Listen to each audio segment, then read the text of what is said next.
Waiting exposes what you worship.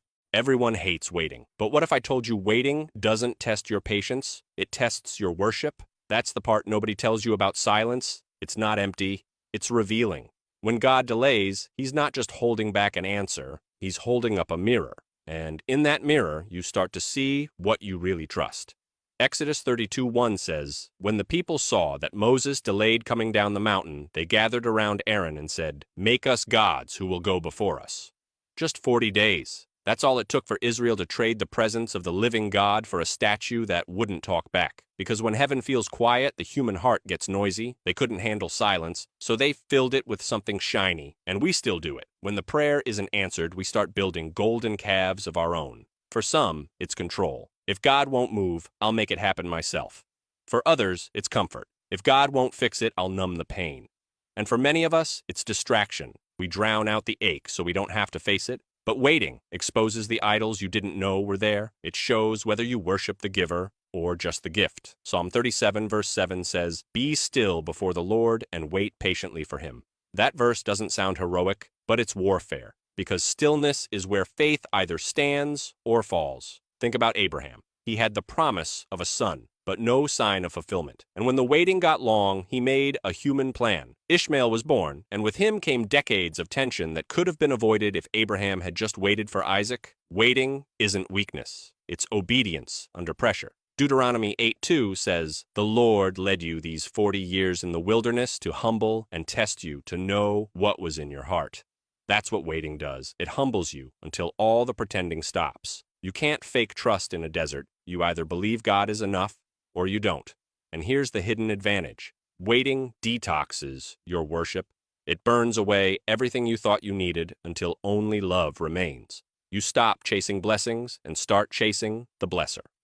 Isaiah 26:3 promises, "You will keep in perfect peace those whose minds are steadfast because they trust in you." That's the reward hidden in the waiting, perfect peace in an imperfect season. So if you're in that silent stretch right now, don't rush to fill it. Don't build something golden just because God seems quiet. Stay in the stillness long enough to see what it's showing you, because waiting doesn't just prove your patience, it purifies your praise. And when the silence finally breaks, you'll realize God wasn't late. He was listening and leading you back to Himself all along. Waiting turns delay into direction. Have you ever prayed for God to open a door only to watch Him close every single one you were hoping for? And then you start wondering, did I do something wrong? Did I miss it? What feels like delay might actually be direction. When God slows you down, He's not punishing you. He's protecting you. He's not denying your request. He's redirecting your steps. Proverbs 16:9 says, "In their hearts humans plan their course, but the Lord establishes their steps. We plan the route, but God holds the GPS. And sometimes He'll take the long way because the short way would have broken you." Think about Israel leaving Egypt. Exodus 13:17 says God didn't lead them by the direct road, even though it was shorter, because if they saw war too soon, they'd run back to bondage. So He led them through the wilderness, a route that looked slower, but it was safer. What they called delay was really a divine detour. And maybe that's exactly what's happening in your life. You thought that opportunity, that relationship, that door was the one. But when it closed, you felt betrayed. You didn't realize that God wasn't closing your future. He was closing your distraction. Psalm 37:23 says, "The steps of a good man are ordered by the Lord, and He delights in His way." Notice, it doesn't say the destinations are ordered, it says the steps are, because God reveals direction one step at a time, not one map at a time. That's how faith grows, step by step. Sometimes the worst thing God could do is answer your prayer too early. The right thing at the wrong time can still wreck your peace. That's why He slows you down, because He sees what you don't. He knows that what looks like a pause might be the moment He's rerouting you toward purpose. Acts 16 tells us that Paul wanted to go preach in Asia, but the Spirit of Jesus forbade him. Paul wanted to preach. That's a good thing. But even a good thing can be a wrong direction when it's not God's thing. So God redirected him to Macedonia, and that's where the gospel exploded across Europe. If Paul had forced his way into Asia, we might not have the churches we read about today. So the next time God says not yet, don't panic. Pause. Don't see it as rejection, see it as redirection. Every no from God is really a not here. Every delay is His way of turning your route into revelation. Isaiah 30:21 says, "Your ears shall hear a word behind you saying, 'This is the way, walk in it when you turn to the right or to the left.'" That's the hidden advantage of waiting. It tunes your ear to God's voice, because when you stop forcing the plan, you start following His whisper. You call it delay, heaven calls it correction. Every closed door isn't meant to stop you, it's meant to save you. So don't curse the slowdown, don't rush the reroute, because one day you'll look back and realize the long way wasn't a setback. It was the safest way to the promise. Waiting protects you from premature blessing. Have you ever prayed for something you were sure you were ready for, only to watch God hold it back, and you thought, why would He withhold something good from me? But what if I told you? Some blessings are dangerous if they come too soon. What if God's not yet isn't punishment, it's protection? Luke 15 tells the story of the prodigal son. He went to his father and said, give me my inheritance now. He didn't want to wait. He wanted the promise without the process. And his father, though he knew the risk, let him go. Within weeks, that son had everything he asked for and lost everything he had. That's the danger of premature blessing. You can receive something good before you're strong enough to handle it, and instead of it lifting you up, it crushes you. We love the idea of blessings, but blessings come with weight. Every promotion carries pressure. Every answered prayer carries responsibility. If your character isn't mature enough to carry what your faith prayed for, God's mercy will make you wait. Psalm 84:11 says, no good thing does He withhold from those who walk uprightly.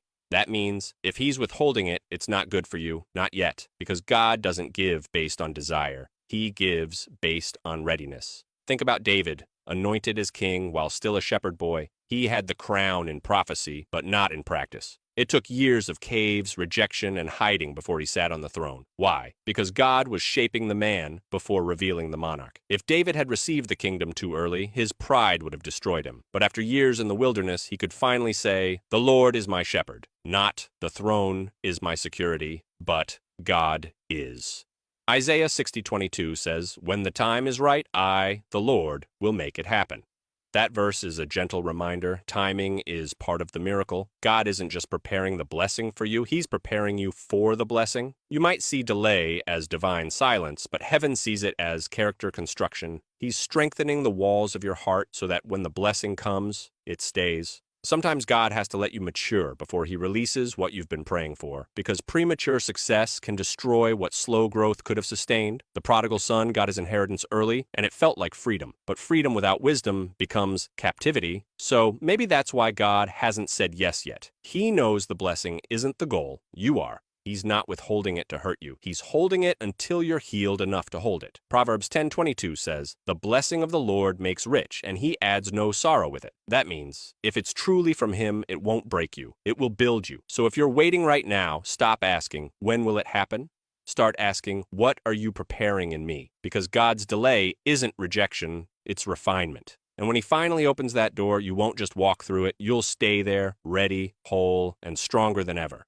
Waiting refines your motives. Have you ever noticed how waiting has a way of surfacing what's really in your heart? At first, you're praying for something good, a healing, a breakthrough, a door to open. But when time stretches longer than you planned, something shifts inside. The questions change, the tone changes, and slowly the motives start to show. James 4:3 says, you ask and do not receive because you ask wrongly to spend it on your passions. That verse isn't God scolding you, it's God saving you. He's not saying, don't ask. He's saying, let me purify why you're asking. Because waiting is a refining fire. It burns away ambition wrapped in religious language. It exposes the parts of our faith that sound holy but are still self-centered. We say, God, use me, but sometimes what we really mean is, God, notice me. We say, bless me, when what we mean is, prove you're listening. Waiting corrects that. It takes all the noise of wanting and boils it down to one pure prayer. Lord, not my will, but yours be done.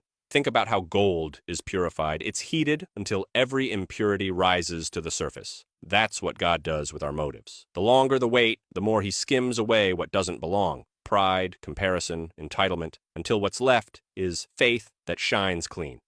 Psalm 66:10 says, for you, O God, have tested us. You have refined us as silver is refined. Notice that word, tested, not to fail us, but to reveal us. Because what the fire reveals, God can heal. Look at Hannah in 1 Samuel 1. She longed for a child, but her wait wasn't wasted. In that waiting, her desire matured. She went from wanting a child for herself to dedicating that child to God's service. And when her heart finally aligned with heaven's intention, the answer came. That's not coincidence, that's refinement. Waiting transforms "I want this for me" into "I want this for your glory." It's the shift from ego to eternal, from give me to make me, from demanding a gift to desiring God Himself. Psalm 139, verse 23 says, "Search me, O God, and know my heart. Test me and know my anxious thoughts." That's the prayer of someone who's done fighting the clock and started trusting the craftsman, because only in the wait do you learn what parts of your faith were real and what parts were just wishful thinking. And here's the beauty of it. When your motives are refined, your prayers change tone. They stop sounding like negotiations and start sounding like surrender. And that's where peace lives. Because once your desires are purified, the delay no longer feels like rejection. It feels like partnership. You're not just waiting for God anymore.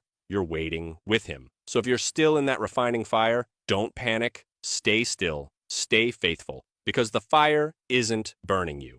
It's beautifying you. And when the waiting's done, you won't just have what you prayed for. You'll have become the kind of person who can carry it. Waiting builds invisible strength. Waiting can feel like weakness. You're not moving forward, not seeing progress, not hearing much from heaven. And in a world that measures value by activity, stillness feels like failure. But what if I told you?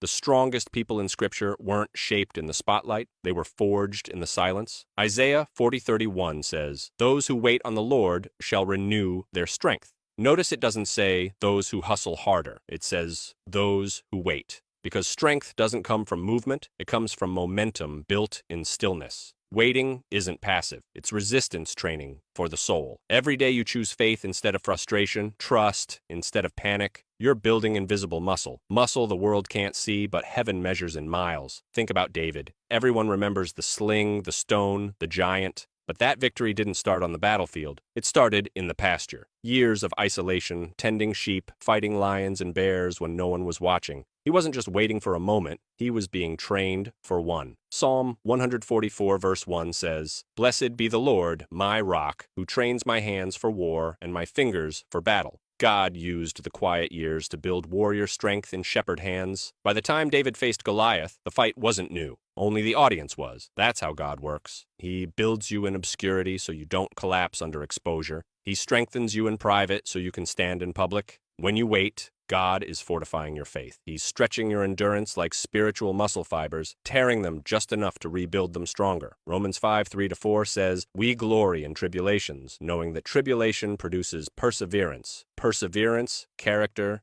and character, hope." That's the divine gym of waiting. Pressure turns into perseverance, and perseverance into proof